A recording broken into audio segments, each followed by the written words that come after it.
Well, hello YouTube and RV fans. Thank you for tuning in. Today I'm coming to you from Otter Lake, about 120 kilometers west of Penticton, British Columbia, Canada, in the heart of the coastal hinterland of Western Canada. I've been tooling around the coastal region of British Columbia the last few days, and I got lucky to get a spot here in Otter Lake Provincial Park because all but 9 sites are reservable, and this time of year everybody and their dog this side of Calcutta has reserved a spot to rent an RV or have a tent and come down here to Western Canada and enjoy our supernatural British Columbia. So I got this site for one night. It's only $23 a night, but there's no services. You got a picnic bench and a site, and it's fairly level.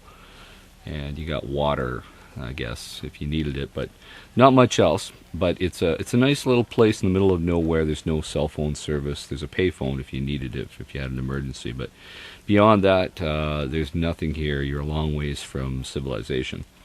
But it's kind of nice. There's a lot of people here enjoying their camping. But what I wanted to point out is that you don't have to even stay in these provincial parks this time of year, because I'm thinking about Happily Houseless when he comes up here with his van.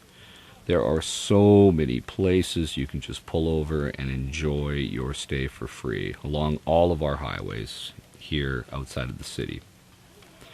And it's funny, when you become an RVer, you kind of look at things in a different light.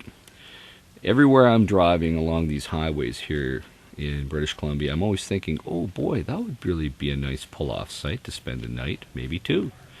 And there are a lot of them. And there's no restrictions, there's no bylaw officers.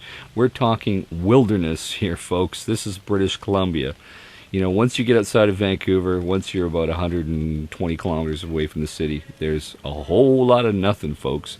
If you like the wilderness, that's something you should come up here to see. And the cost is free other than your gas and food.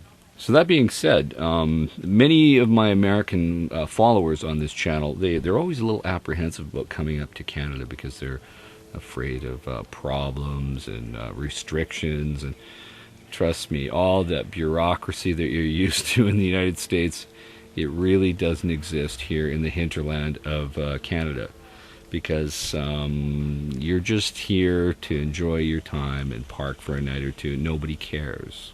You know, and when I see an RV pulled off to the side of the road, I'm just thinking, hey, that's somebody that's just enjoying their stay. And don't worry about getting robbed if you're camping in the middle of nowhere. It's not going to happen. Your biggest challenge will be if you leave food outside.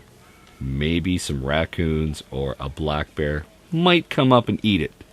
But keep your food stowed away, use common sense, and you're not going to have any problems. And even people who have this irrational fear of black bears, they're actually more scared of you than you are of them.